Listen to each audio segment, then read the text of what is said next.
Hey guys, this is Martin. We are in the SQL injection section, and today's lab is SQL injection union attack, determining the number of columns returned by the query.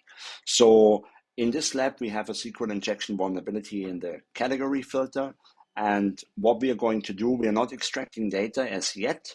We simply want to know how many columns are present at that point in time, right? So let's head over to the lab and let's check this out. So first of all, we can choose any category filter here, like gifts. And in order to verify this, so I'm going to send this over, like I sent the gifts over to repeater.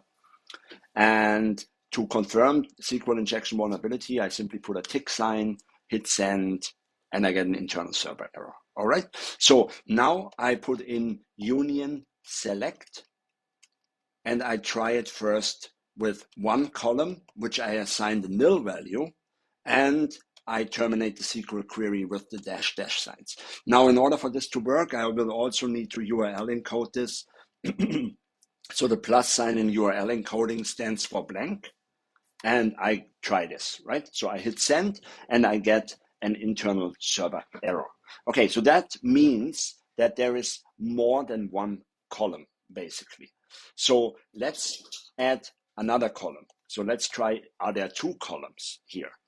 And no, there's also more than two columns. So let's add another nil value. And then let's hit send. And now we get a 200 okay. Let's render this. And so basically, we now have figured out that there is 3 columns in total, right? So we have no longer received a SQL error. And so there's 3 columns in total.